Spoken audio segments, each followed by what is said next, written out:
নিয়োগ দুর্নীতি মামলায় ফের তদন্তে গাফিলতি নিয়ে হাইকোর্টের রোষের মুখে কেন্দ্রীয় তদন্তকারী সংস্থা।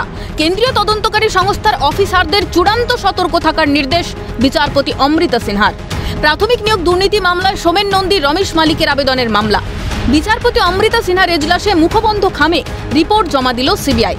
এরপরেই সেই রিপোর্টে এক ব্যক্তির নাম করা হয়েছে তদন্তের স্বার্থে, যার নাম এখনই প্রকাশ্যে আনা যায়নি, তবে তার সঙ্গে প্রভূত পরিমাণ সম্পত্তি লেনদেনের হিসাব যোগ পাওয়া গিয়েছে। উল্লেখ্য, এই দুর্নীতি মামলায় জেলবন্দি প্রাক্তন শিক্ষামন্ত্রী Partha Chattopadhyay, Leaps and Bounce সংস্থার সিও সুজয় কৃষ্ণ ভদ্র সহ একাধিক রাজনৈতিক ব্যক্তিত্ব। ইতিমধ্যে পার্থ চট্টোপাধ্যায়ের একাধিক সম্পত্তির হদিশ পেয়েছে ইডি। তার বান্ধবীর জোড়া ফ্ল্যাট থেকে উদ্ধার হয়েছে 50 কোটির বেশি নগদ সহ গয়না। লিপস অ্যান্ড বাউন্সের সম্পত্তিও বাজেয়াপ্ত করেছে ইডি। এই সংস্থার সিইও অভিষেক বন্দ্যোপাধ্যায় সিজিও কমপ্লেক্সে দাঁড়িয়ে সংবাদ মাধ্যমের সামনে স্বীকার করেছেন নিজেই। বিপুল সম্পত্তির অধিকারী মুখবন্ধ খামের নাম থাকা ব্যক্তির পরিচয় কি, উঠছে প্রশ্ন।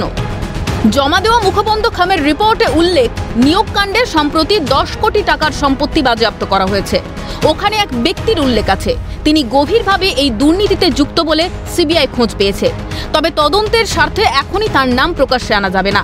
আমরা তদন্ত চালাচ্ছি যতটা তাড়াতাড়ি আমাদের পক্ষে সম্ভব। সূত্রের খবর, শুধু লিপস অ্যান্ড বাউন্সের 7.5 কোটি টাকা সম্পত্তির হিসেব পাওয়া গিয়েছে। মূলত এক্ষেত্রে টাকা তোলার কাজ করতেন অয়নশীল।